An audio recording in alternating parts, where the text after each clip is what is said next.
Hey, you guys, get ready for another film review.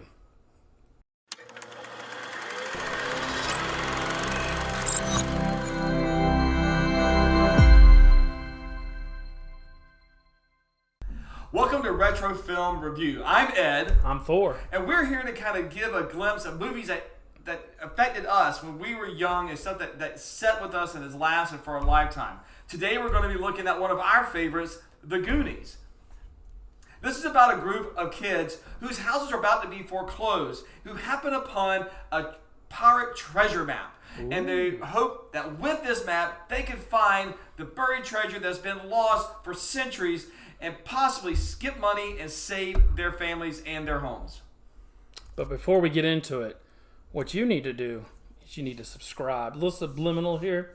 You need to like it. It's not going to cost you anything. I mean, normally you have to cup of coffee or something, but nope. Just hit that button. Doesn't cost you anything. Like, subscribe, hit the bell notification, and then when we're done, give us your comments on The Goonies. So, but let's go on, man. One of our favorite characters. This is a great movie. Has a lot of great characters in it. It runs the gamut from everything. Like you said, you've got Mouth, which is played by Corey Feldman, who just is aptly named Mouth. He just does this number when you want him to do this. So he gets himself into trouble. His real name is Clark in the movie. I think it's Clark Devereaux, but Mrs. Walsh calls him that like two or three times.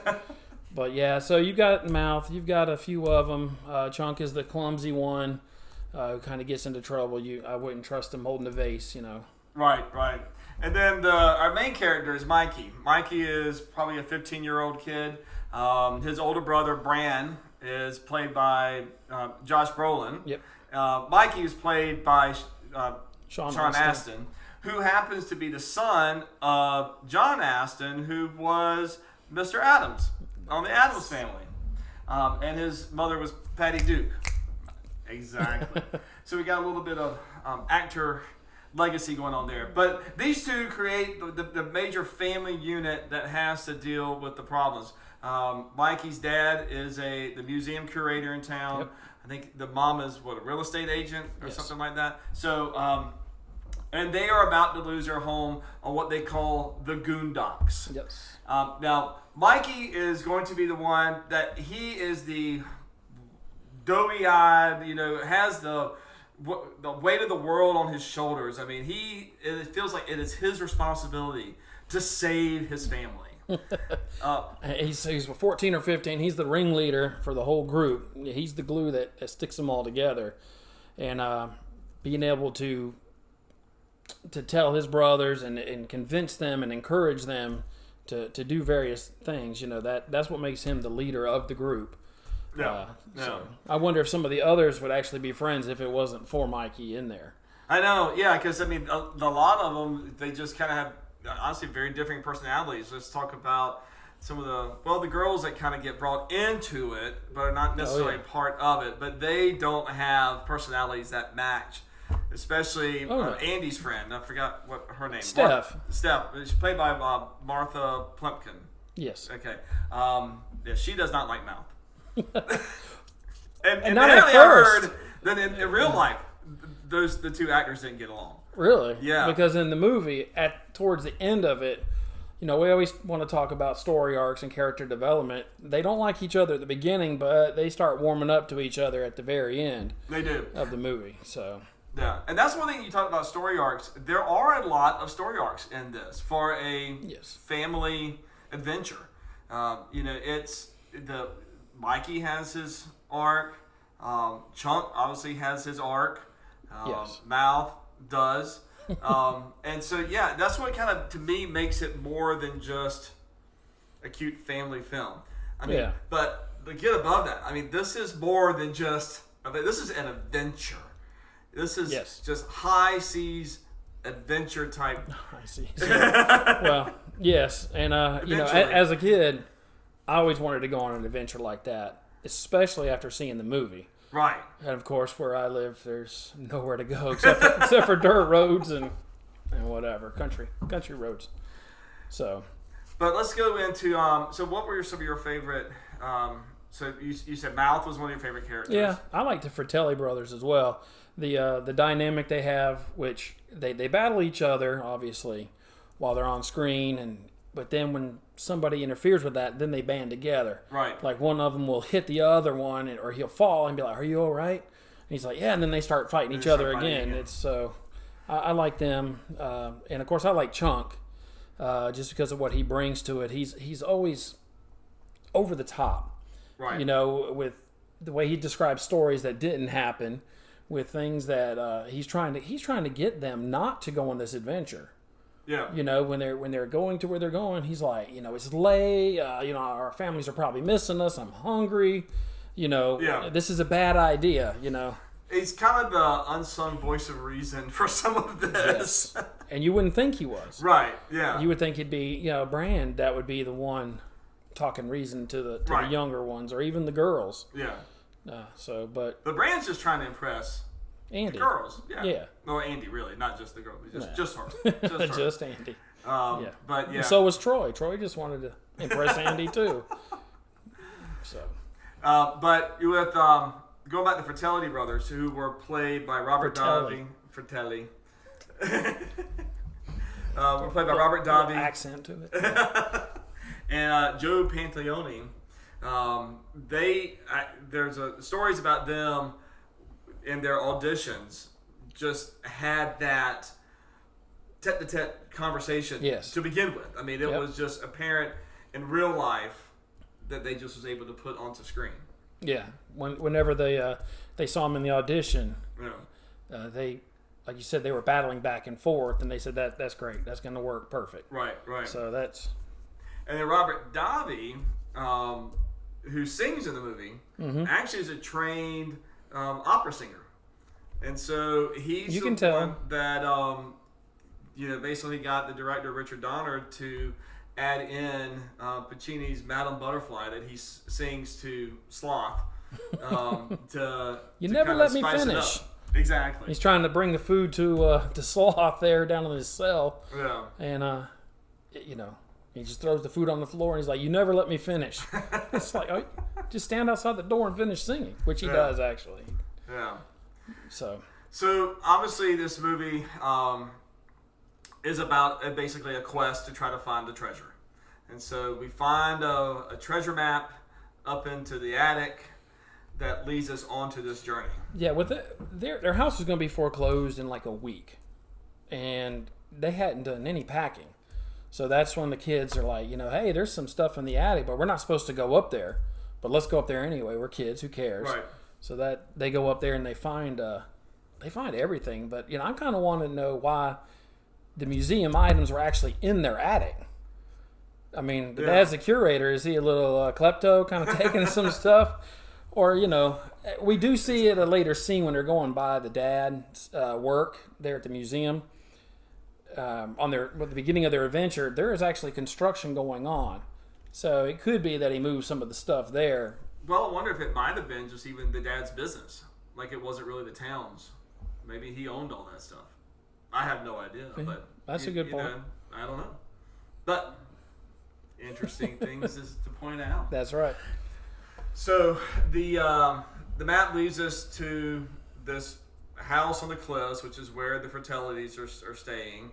Well, they come upon the restaurant, and the Fratellis are holed up there, and they actually kill a couple federal agents. Right. So when they end up leaving, that's when Mikey and them, they go downstairs. He's looking for the treasure. He's looking for One-Eyed Willie, who's the pirate. He's focused on that treasure. That's what he wants. He wants to find One-Eyed Willie. Everybody else, again, Andy and wanted to say Josh Brolin, but Brand, they want to meet each other. The other ones, Chunk wants to go home. But that's when it really begins. Right. Chunk drops over the water bottle. They hear it going down. They bust the floor out. But then they have a problem. The Fratellis are coming back. Right. And so that really speeds up the process of them going instead of debating. They're trying to get away from the bad guys. Right. And going through and so this for me, especially on rewatches, is just where it just really just picks up. So some of the scenes before that, to me, well, I know that they need to be there to kind of help develop the story. To me, sometimes they could be a little slow. I'm always ready to get to that adventure where we start to hit all the booby traps. Booty traps? Booby trap. That's what I said. They said booty traps. No, and that's true. The intro to the movie, to get to that scene or to get to that real adventure, it's long and drawn out. I mean, they basically introduce every single character into the movie and the different nuances about them before they all come together. Right. I mean, really. But you had to. You had to. Else it wouldn't have meant anything. And I totally get that. You know, and there's some things that you just have to scratch your head. And again, it's a movie, so you kind of just say movie magic, or you just make that leap. If you've seen the movie, you know whenever Brand is riding that little girl's bicycle trying to go find his brothers. Well, one, how did he know which way they went? But two, you know, the girls end up leaving Troy, Andy and Steph. How did they know where Brand went? When they come up, they're like, oh, we left him. He was trying to look down my shirt, this and that. It's like, but did you just walk aimlessly around to the shore? Maybe the story's just not as big as we think it is. Yeah. All roads lead to the restaurant on the cliffs. Yeah, really. I mean, this is set in Astoria, Oregon, which is right there on the Columbia River that's between Washington and Oregon. And most of the movie was actually filmed there. Right. I know a lot of times things are filmed on sets or in different sound stages, I think it is. So, but this was filmed a lot there. Yeah, I think the only thing else that was filmed on the movie studio was the actual underground. Yeah. You know, where the pirate ship, and pirate ships and all that kind of stuff. But so yeah, but this leads on to their adventure, kind of going through all the different levels of that One-Eyed Willie had set up for them. All the traps. Just to me was just, you know, we had already had at this point 2 Indiana Jones films. It kind of just felt like a little kid's Indiana Jones. Yes. Well, which Data played. He was a character, Short Round, in Indiana Temple of Doom. So with Steven Spielberg directing both, or no, Steven Spielberg movies. This one was directed by Richard Donner. Right. So Spielberg produced it. Well, yes. Yeah. But of course, Data gave his old homage to James Bond. Because he was always the gadgets and stuff. Slick shoes and the punching arm that came up. Yeah, some of them were not that effective. Well, that's the point.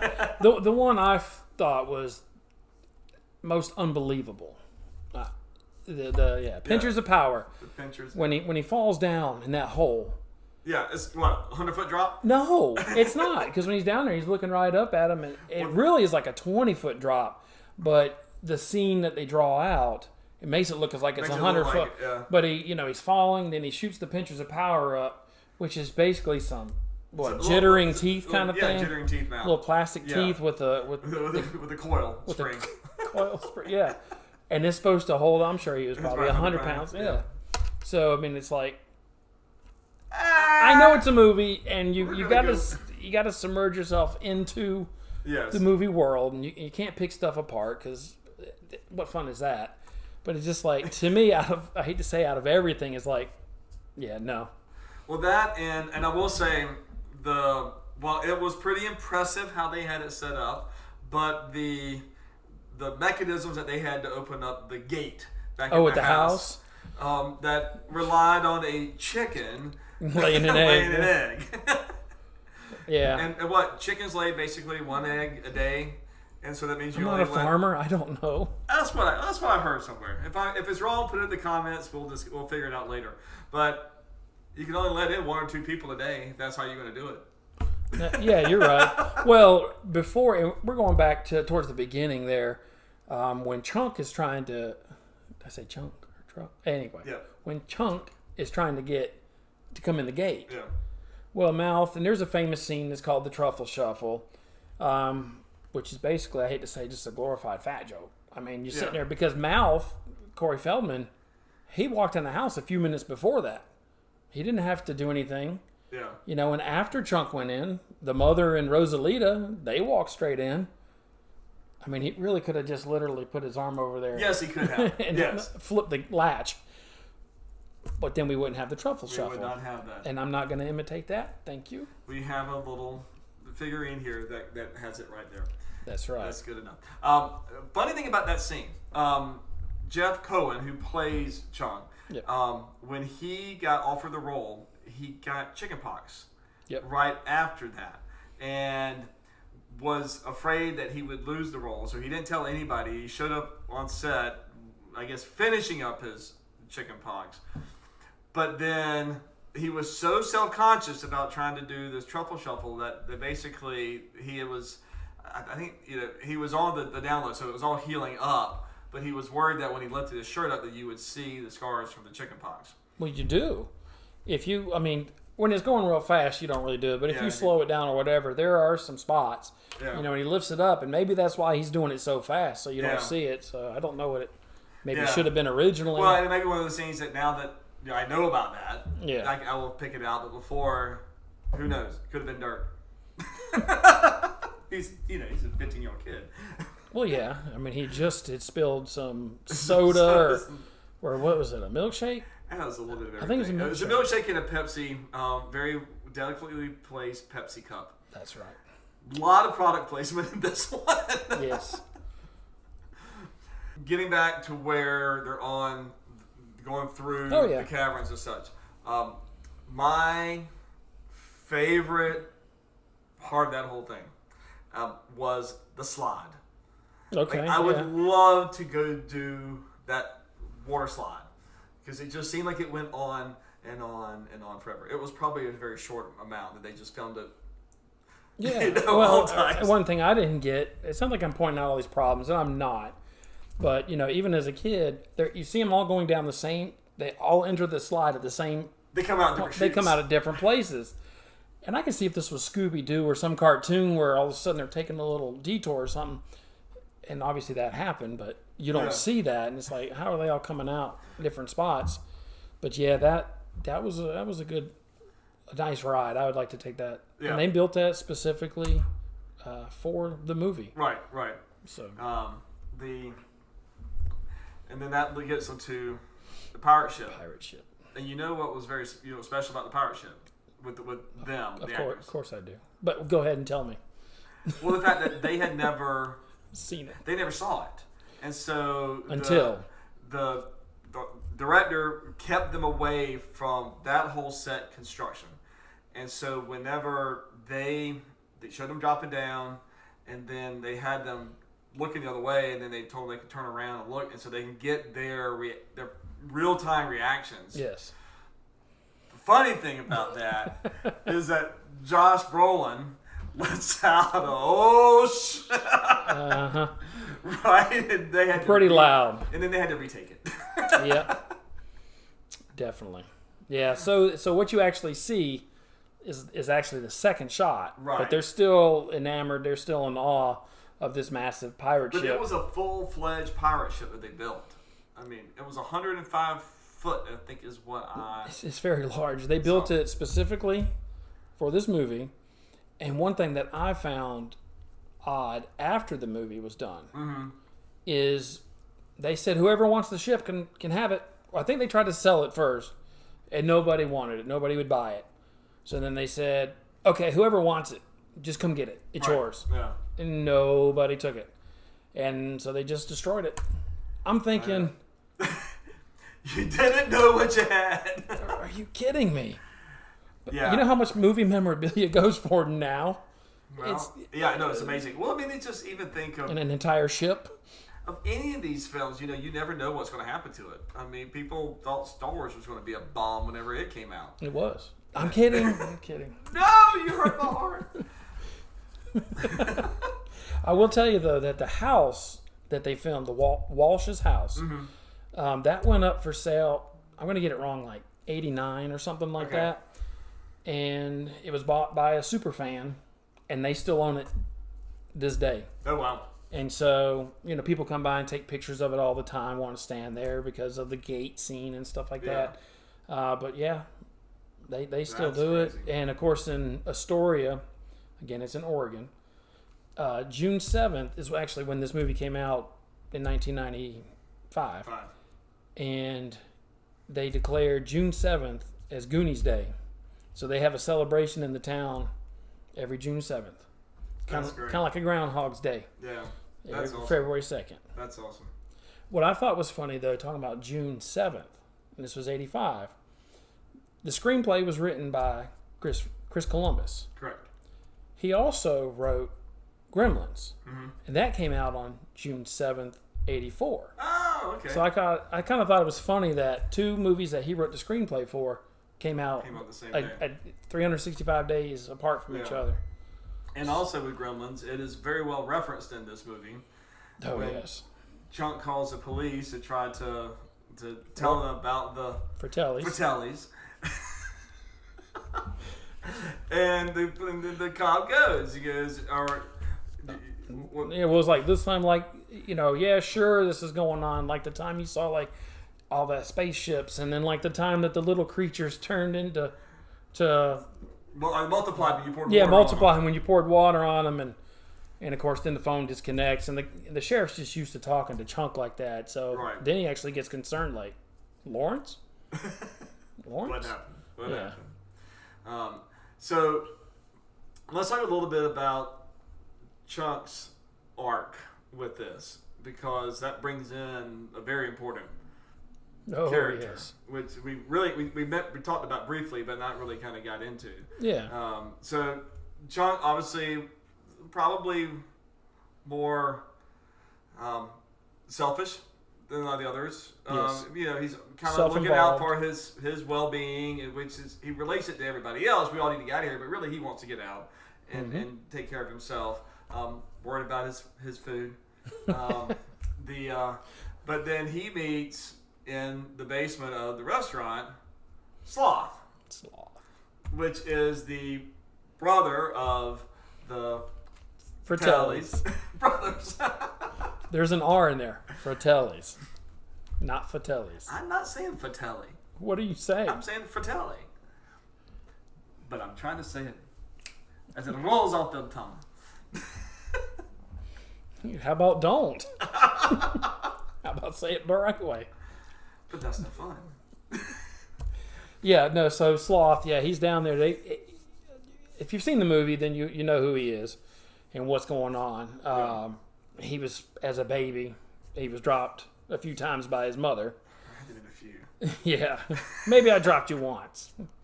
So he's deformed, and so for whatever reason, maybe because of the deformity, they've got him chained up, literally with chains. She got the chains stolen from the zoo to chain him up down there, and they just put a TV on with Errol Flynn movies, pirate movies and stuff like that. So, but I think Chunk, it really identifies with him because he's kind of the outcast of that family, and I think Chunk kind of feels he's kind of the outcast of the Goonies group. Mm-hmm. And so I think that's where their friendship kind of bonds and almost have a brotherly attraction to each other, which then obviously, towards the end of it is where he convinces his parents to adopt him. Yeah, basically the end scene, he comes out with this 6'7" grown man, deformed man. Not that makes a difference, but still a 6'7" man, and says, "Oh yeah, he's going to live with us now." I'd be like, I mean, if you're a mom or if you're a parent, I can't see my child bringing home a any man, doesn't have to be 6'7", and say, "Yeah, they're going to live with us now." No. Some of my favorite scenes, I got a few, obviously. I mean, love the entire movie. But it actually is one of the very first scene. It's whenever the guard is going in, clearing everybody out of the jail. Mm-hmm. I don't know why I like this one. But, it looks like the guy hung himself. That's not what I like. Yeah. But when the cop is reading the note, "You schmuck, do you really think that I would hang myself?" He's like, "What?" For whatever reason, I've always loved that. So, but it's just like, because the guy, obviously, the guard's not picking up. He picks up the thing. "You schmuck." It's just like, that should clue you in that there's something wrong. But what if he turned around and the note, because it was tacked to his shirt, what if he could read it from outside the jail? And then it was like, oh, yeah. It's like, why write the note, though? I mean, I think, yeah, it's funny, but why write the note? It distracts the guard. Yeah. So, But yeah. another, two other ones real quick, where Chuck, keep saying Chuck. Chunk. A couple other ones where Chunk is actually, he's captured by the Fratellis, and they're trying to get the information out of him. They don't believe that there's a pirate ship, that there's a treasure. Where are your friends? Tell us everything. So he's like, you want me to tell you everything? Yes, tell us everything. And I'm not going to do it justice. But when he starts going, okay, in the 4th grade I did this, and then I pushed my sister down the stairs and I blamed it on the dog, and he's crying. Really like this kid. Yeah, and then of course, he made some fake vomit.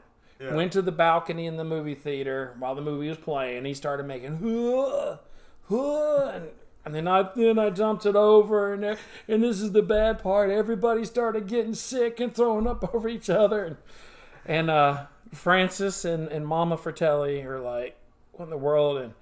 And the other one's like, I kind of like this kid. Last one is where Mouth is in there, and he speaks Spanish. And so the mother who hired Rosalita to clean up the house while they're moving, she goes, I want this house to be clean when they tear it down. So, but she's like, can you translate? She doesn't speak any English. So, of course, when they're going around, and she's like, put the mops and stuff are in here. And he's like, yeah, there's the torture devices. And if you don't do a good job, they're going to lock you in there for 2 weeks with no food and water. And don't go up there because they got certain toys up there that you don't want to see.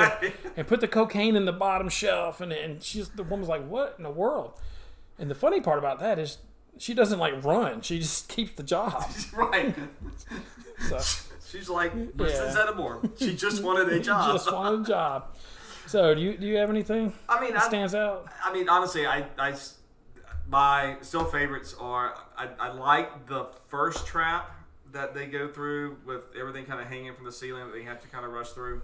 And I guess as far as more an emotional scene, I like the one about the wishes. It's not one that's really, it's not action packed, but it's touching because that's where it's a tearjerker. Yes. But it's where Mouth talks about this is the well of wishes, and he never got his, and this is he's taking his back, and so which kind of then leads to his kind of story arc. With but that. this one right here was mine. How did he know that was the one? Did he have it marked? Yes. Anyways, but yeah, I digress. So I do want to talk about. So go ahead. You had, no, when you mentioned the booby traps, that made me think of something, but I didn't want to interrupt. No, I want to be polite. Well, what amazes me in all the movies, the Indiana Jones or any pirate movies or anything else where pirates or bandits or whatever set traps. Certain things have to be set in motion, a rope is cut, this and that, or arrows are going to fly somewhere. How do they know they work? How do you test that out? There's this. I guess the pirate that was in the brig, he got to go test it out. Yeah. But going with that, so the backstory of the pirates is that they were in there for about 400 years. I think so. It was like the 1600s that they got trapped in there. So all of these pulley systems and ropes and all this held up through humidity and storms and termites and everything else over 400 years. Yep. Not have a problem. The map was listed as 1632. Why would you date the map when you're finding your own treasure map? Why would you date it? I don't know. I picked this stuff apart. Sorry. All right. Fun fact about a date. I'm not going on a date with you. That's not what you meant. Isn't that what we have here? We have really low-key dates. So, in the movie, there are calendars and people talking about times, and there's newspapers that it's in October. It's one of the newspapers comes out is dated on a Thursday, and Mal talks about it being a Saturday. And if you go and look at that date on the calendar, it comes out to October 26th, 1985. Do you know what other movie has the date for October 26th, 1985? I'm going to hide my face. I don't know it. Back to the Future. Oh. Bye. I'm out. I should have known Mind blown. So, now, it doesn't specifically say in the movie that is the date that this adventure took place on. But if you take all those clues, that's the same date. And both films produced by Steven Spielberg. And you thought Pixar was the only one who put little Easter eggs in each one. That just blew my mind. Yes. So, but another thing about, that I can't recover from that one. But with the booby traps, how come the last one is the gold on One-Eyed Willie's on his table? Mikey tells his friends, don't take it. That's One-Eyed Willie's. That belongs to him. Take everything else. The Fratellis, they take the money. It's from it's a scale system. right. And they take it. And that sets the last trap in motion. And basically what it does is it tears down all the rocks to allow the ship to escape. Pulls up the anchor and everything. Pulls up the anchor. The ship can set sail. Why did they do that? They killed everybody on the ship so they could sit in there. And they said, well, the last trap. Someone takes my gold. They're going to go on an adventure. Someone takes my gold. We're going to let them escape. Yeah. I know. You just, again, one of those little things, you just kind of look over and don't worry about it. Yeah. But yeah, no, you're exactly right. I've always thought about that. And the only other thing I want to mention is the music. The music, the orchestral score is by Dave Grusin, who has done things like The Graduate and On Golden Pond. He did one of my favorites, Tom Cruise's The Firm. Very jazz influential for a lot of these other ones, but this one just had a very high, orchestral feel to it, especially with the beginning song, or with the chase. Mm-hmm. A lot of the music just really kind of either got you pumped up to begin with, that you kind of felt like you were going on this big adventure, and even with the touching moments of dialing back, and I think it really helped move the movie. Definitely. But the biggest song from the movie was by Cyndi Lauper. Called the Goonies Are Good Enough. Which is she herself is not a fan of. Nope. She refused to sing that song for years until 2000 whatever, when enough fans were like, please sing the song. Yeah. But there was actually on the old MTV, when they actually had movie videos, music videos, they had a music video for it. The cast, a bunch of the kids and everybody were in the music video, plus a lot of wrestlers, Rowdy Roddy Piper and stuff like that. They had, I think, wasn't Andre the Giant? Andre the Giant was in there. There was quite a few of them. The Bengals. I think the Sheik was in there, and the Bengals group actually played pirates in it. Arr. Arr. So wait a minute, did you tell him to subscribe? You know what you need to do? You need to click that button, not on his chest, but down there on your computer or on your phone.